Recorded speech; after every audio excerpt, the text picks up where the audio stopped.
اب آئیے میں آپ کو دو خاص چیزیں جو ماہ رمضان کی تھیں، جن دو چیزوں کے بارے میں رسول اعظم صلی اللہ علیہ وسلم نے ان دونوں چیزوں کا مقصد بیان فرمایا۔ فرمایا من صام رمضان ایمانا و احتسابا غفر له ما تقدم من ذنبی،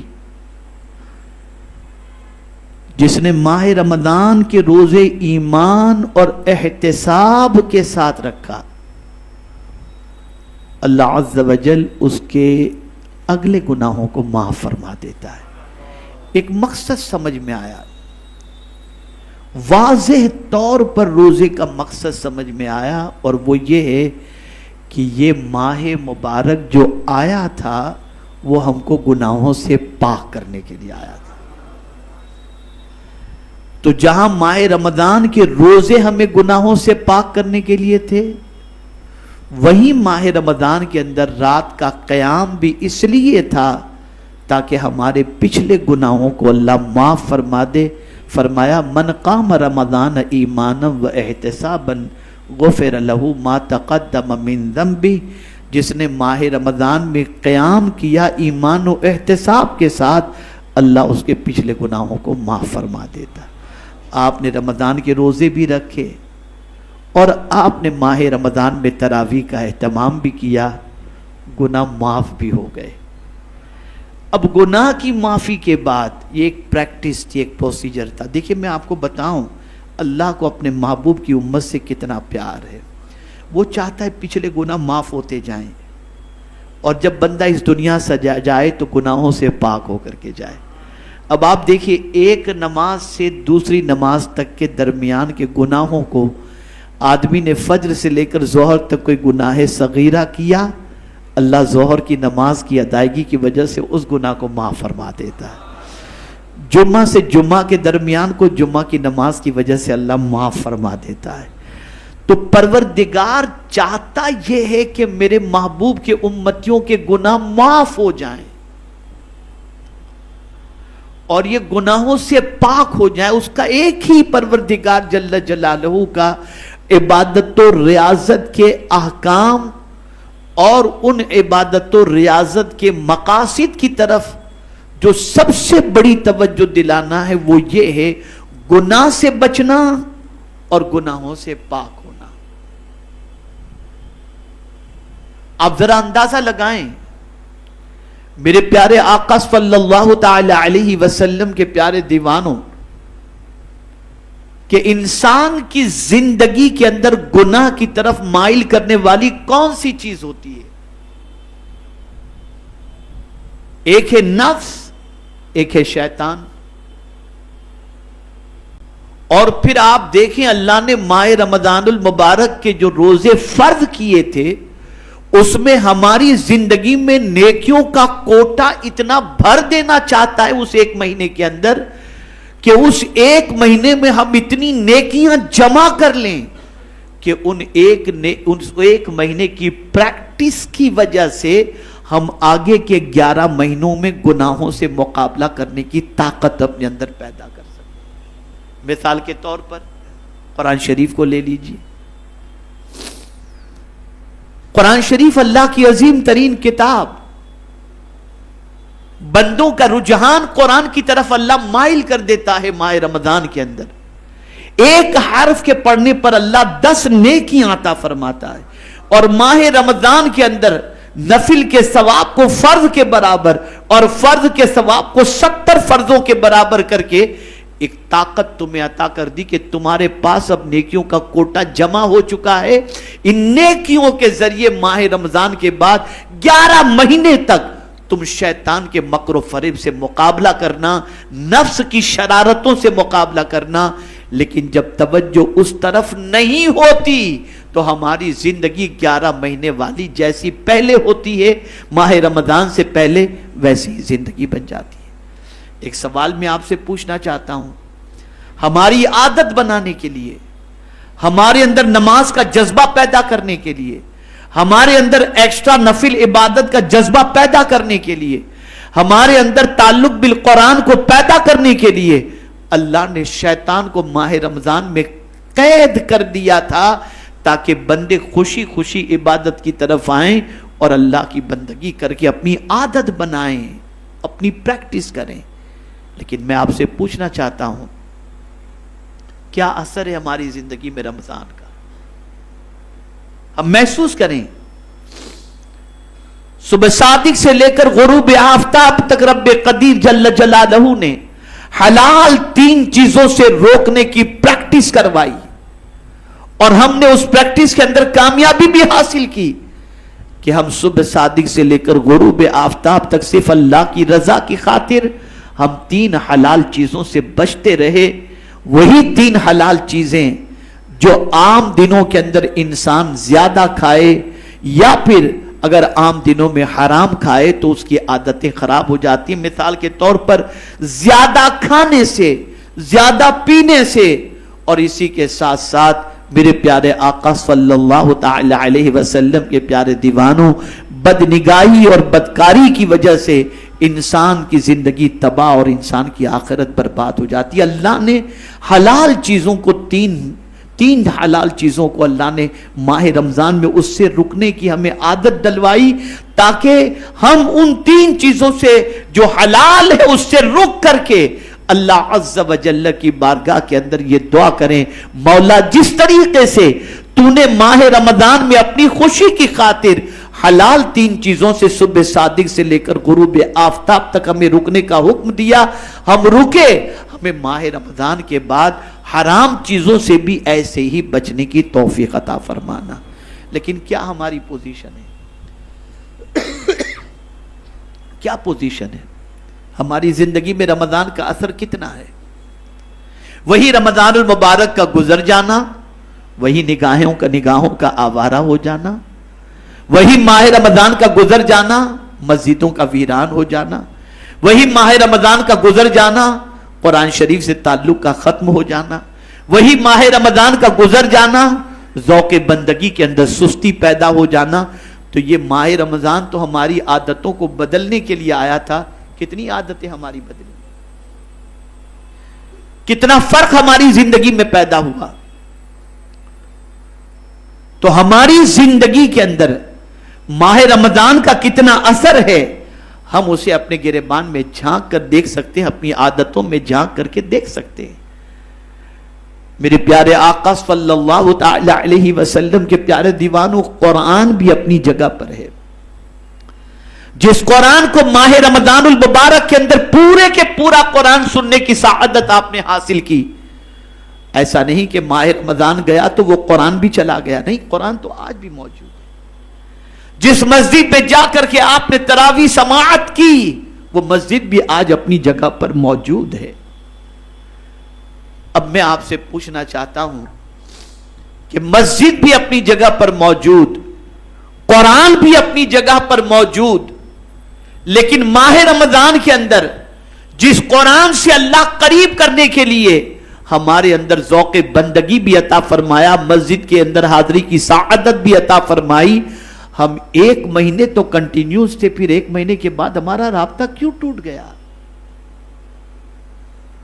ہماری عادتوں میں سدھار کیوں پیدا نہیں ہوا؟ تو ہم نے کیا ماہ رمضان سے پایا؟ اسی لیے کسی بزرگ سے پوچھا گیا کہ ماہ رمضان کے روزے کی قبولیت اور ماہ رمضان کی عبادت کی قبولیت کو جاننا ہو کہ اللہ نے ہمارے ماہ رمضان کے روزوں کو قبول فرما لیا اور ہماری عبادتوں کو قبول فرما لیا، اس کو جاننے کا طریقہ کیا ہے؟ تو بڑی پیاری بات انہوں نے فرمائی، جو عادتیں ماہ رمضان سے پہلے بری تھیں، وہ بری عادتیں ماہ رمضان کے بعد اگر نکل جائیں تو سمجھ لینا اللہ نے تمہارے روزوں کو قبول فرما لیا، قبول فرما لیا۔ کاش کہ ہماری پوزیشن یہ ہوتی، جس طرح سے ماہ رمضان شریف کے اندر قرآن کی تلاوت کرتے تھے، پھر سے وہی قرآن شریف کی تلاوت ہمارے اندر پیدا ہو جاتی۔ جس طرح سے ماہ رمضان المبارک کے اندر ہم 20 رکعت ایکسٹرا نماز ادا کر کے حالت قیام میں اپنے پروردگار کی بارگاہ میں بندگی کا نذرانہ پیش کرتے تھے، ماہ رمضان کے گزرنے کے بعد ہم کم سے کم 20 نہیں تو چند رکعت ہی نفل ادا کر کے اللہ عز و جل کی بارگاہ کے اندر نذرانے بندگی پیش کرتے تھے۔ لیکن نہیں، بعض لوگوں کا حال تو یہ ہے کہ ماہ رمضان کے جانے پر خوشی منائے. اللہ اکبر. جو مہینہ خدا سے قریب کرنے کے لیے آیا تھا وہ مہینہ ہم سے رخصت ہوا اور ہم خوشی منا رہے. کتنا قریب کر دیا تھا اس مہینے نے, کتنا نیکیوں سے قریب کر دیا تھا. اور آپ شاید نہیں جانتے, پہلے پوری دنیا نے یہ کوشش کی, بلکہ آج بھی کر رہی ہے, کہ مسلمانوں کے اندر سے جذبہ بندگی اور جذبہ نیکی ختم ہو جائے اور گناہ کے جذبات مسلمانوں میں اتنے پیدا ہو جائیں کہ ان کی فکر بھی گندی ہو جائے, اچھا سوچ بھی نہ سکیں, نیکی کا نہ سوچ سکیں. پہلے تو یہ کوشش ہوتی رہی اور 90% اس کوشش کے اندر دنیا کامیاب ہو گئی. لیکن اب جو کوشش ہو رہی ہے وہ یہ ہے کہ اب مسلمان بے عمل نہیں بے ایمان بن جائے, اس کے سینے سے ایمان بھی نکل جائے. یہ کوشش ہو رہی ہے اور ہمیں اس کوشش کا ادراک نہیں ہے. ہم لاؤبالی پن کے اندر اپنی زندگی گزار رہے ہیں. ہمیں یہ خیال بھی نہیں کہ ایمان کے لٹیرے پوری طاقت خرچ کر رہے ہیں ہمارے سینے سے ایمان کو کھینچنے کے سلسلے میں. ہم اپنے ایمان کی حفاظت کے سلسلے میں کوئی تگودو نہیں کر رہے. ہم اپنی زندگی کو سنوارنے کے سلسلے میں کوئی تگودو نہیں کر رہے. میرے کریم کا احسان تو دیکھیں, جو 11 مہینے تک مسجد سے دور رہا, اللہ عز و جل نے شیطان کو قید کر کے اس کو اپنے گھر سے قریب کیا, اس کو قرآن سے قریب کیا. اور ایک دن کے لیے نہیں ہو سکتا ہے کہ ایک دن کی عادت دوسرے دن کے اندر نہ رہے, لیکن پروردگار نے 1 مہینے تک ہمیں بدلنے کی کوشش کی. افسوس کہ اگر پھر بھی مسلمان نہ بدلے تو اس مسلمان پر افسوس کرنے کے علاوہ اور کیا ہو سکتا ہے. شیطان کو قید کر دیا, گناہوں کی معافی کا پروانہ عطا فرمایا, ثواب میں اضافہ کر دیا. یہ ساری چیزیں کر کے ہماری عادتوں کو اللہ نے بدلنا چاہا. خوش نصیب ہے وہ بندے جنہوں نے ماہ رمضان کا اثر قبول کر کے اپنی عادتوں کو بدل دیا. وہ لوگ قابل صد مبارکباد ہیں جنہوں نے ماہ رمضان میں تہجد کا اہتمام کیا. وہ لوگ قابل صد مبارکباد ہیں جو تہجد کے وقت اٹھ کر کے اللہ کی بارگاہ میں رویا کرتے, عبادت کیا کرتے. اے رسول اعظم صلی اللہ علیہ وسلم کے دیوانوں, آپ ذرا دوسرے اینگل سے سوچو کہ جب وہ ماہ مبارک تھا اور اس میں ہم عبادت کرتے تھے تو اللہ نے ہمیں کتنا سکون عطا فرمایا تھا, کتنا اطمینان عطا فرمایا تھا, کتنا پروردگار جل جلالہ نے اضطراب کو دور فرما دیا تھا. آپ مجھے بتاؤ, کیا ماہ رمضان کے گزر جانے کے بعد بے قراری نہیں بڑھ گئی, اضطراب نہیں بڑھ گیا؟ اس کی سب سے بڑی وجہ یہی ہے کہ جو تعلق اللہ سے تھا اور اس کے رسول صلی اللہ علیہ وسلم سے اور نیکیوں سے اور قرآن سے, وہ تعلق ماہ رمضان کے گزرنے کے بعد ہمارے اندر نہیں رہ گیا. ہو سکتا ہے آپ کے ذہن میں یہ بات آئے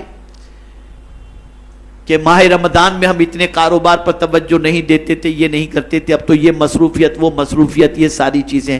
تو میں آپ سے پوچھتا ہوں, ماہ رمضان میں روز 1 پارہ پڑھتے تھے, اب 1 رکوع تو پڑھو کم سے کم, کھولو تو صحیح قرآن شریف. ماہ رمضان میں 20 رکعت نفل پڑھتے تھے, تو کم از کم ماہ رمضان کے علاوہ کے اندر کچھ تو پڑھو. ماہ رمضان کے اندر حرام چیزوں سے بچنے کی پریکٹس کے لیے اللہ نے حلال چیزوں سے صبح صادق سے لے کر غروب آفتاب تک ہمیں روکے رکھا. تو ماہ رمضان کے گزرنے کے بعد حرام سے تو اپنے آپ کو روکو, حرام سے تو بچو, ناجائز چیزوں سے تو بچو. اس کے اندر کون سے آپ کے کاروبار کے اندر رکاوٹ ہو جائے گی, کون سا آپ کا ٹائم چلا جائے گا. گناہ سے رکنے کے اندر نہ آپ کا ٹائم جاتا ہے نہ آپ کا پیسہ جاتا ہے. اللہ گناہ سے روکنا بھی چاہتا ہے اور اللہ عز و جل رمضان کی وجہ سے گناہ معاف کرنا بھی چاہتا ہے. وہ چاہتا ہے کہ میرے بندے گناہ سے بچ جائیں تاکہ میرا محبوب بھی راضی ہو جائے اور میرے محبوب کے یہ امتی جنت کے مسافر بن جائیں. لیکن ہمارا حال یہ ہے کہ گناہ کی عادت اتنی پڑ چکی ہے کہ العیاذ باللہ, العیاذ باللہ. اور خاص طور پر ایک عظیم چیز ماہ رمضان میں، ایک عظیم تصور ماہ رمضان میں اللہ ہمیں دینا چاہتا ہے، اور یہ تصور ہر انسان کے دل میں تھا رمضان کے اندر، یہ فکر ہر مسلمان کے دل میں تھی ماہ رمضان، لیکن ماہ رمضان کے گزرنے کے بعد یہ تصور نہیں ہے، نکل گیا یہ تصور۔ کون سا تصور، کون سی سوچ؟ تو اے رسول اعظم صلی اللہ علیہ وسلم کے دیوانوں، بغیر سحری کے بھی اگر کسی نے روزہ رکھ لیا تھا ماہ رمضان میں، تب بھی دوپہر کو بھوک لگی ہو، پیاس لگی ہو، تو چھپ کر کے بھی وہ پانی نہیں پیتا تھا، نہیں کھاتا تھا، اس لیے کہ ایک تصور ماہ رمضان نے ہم کو بہت کٹ کٹ کے دیا، وہ تھا تیرا خدا تجھے دیکھ رہا ہے۔ اس تصور کی بنیاد پر انسان چھپ کر کے بھی نہیں کھا رہا تھا، اس تصور کی بنیاد پر انسان چھپ کر کے بھی نہیں پی رہا تھا، تو کیا خدا رمضان ہی میں دیکھ رہا تھا؟ اب نہیں دیکھ رہا ہے، آج بھی دیکھ رہا ہے۔ اس تصور کو اگر بندہ اپنی زندگی میں ہمیشہ کے لیے بٹا لے کہ میں کہیں بھی رہوں میرا خدا مجھے دیکھ رہا ہے، میرا پروردگار مجھے دیکھ رہا ہے، میرا پالنہار حقیقی مجھے دیکھ رہا ہے، میرا معبود برحق مجھے دیکھ رہا ہے، میں کچھ دیکھ رہا ہوں وہ مجھے دیکھ رہا ہے، اگر یہ تصور قائم ہو جائے تو انسان کی پوری زندگی سنور جاتی ہے، پوری زندگی سیدھے راستے کی طرف چلنے والی بن جاتی ہے۔ اللہ نیکیوں کا ذوق پیدا کرنے کے لیے ماہ رمضان عطا فرمایا، گناہوں سے بچنے کا شوق پیدا کرنے کے لیے ماہ رمضان عطا فرمایا۔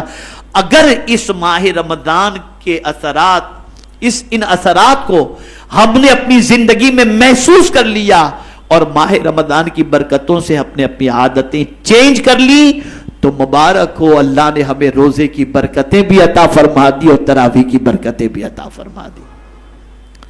تو آج مجھے یہی آپ کی سماعتوں کے حوالے کرنا تھا اور آپ کو سوچنے کا موقع دینا تھا۔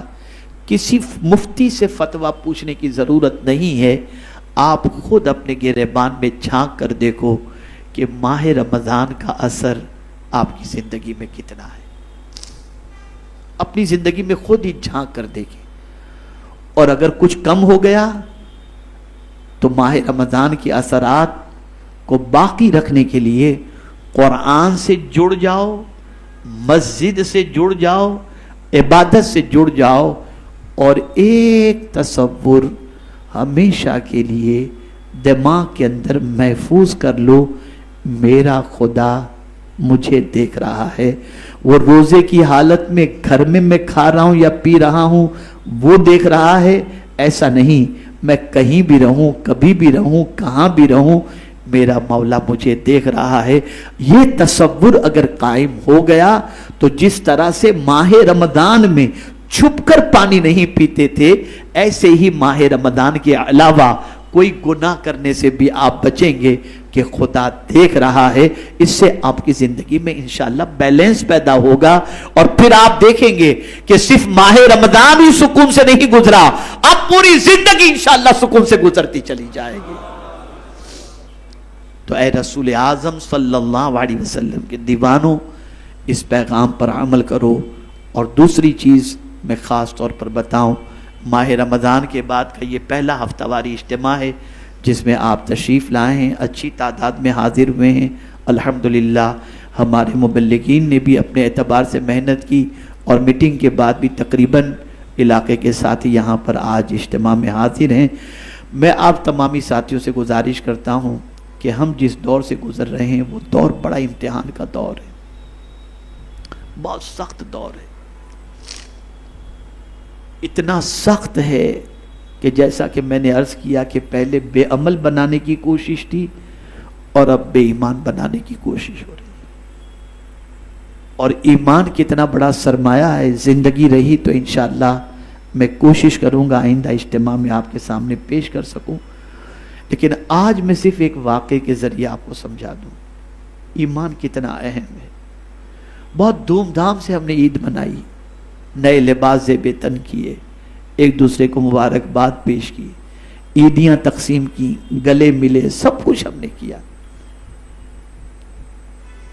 اور یقیناً وہ دن تھا بھی خوشی منانے کا. جب اللہ نے خوشی منانے کا حکم دیا، خوشی منانا چاہیے. لیکن اللہ والوں کی سوچ بڑی جدا ہوتی ہے.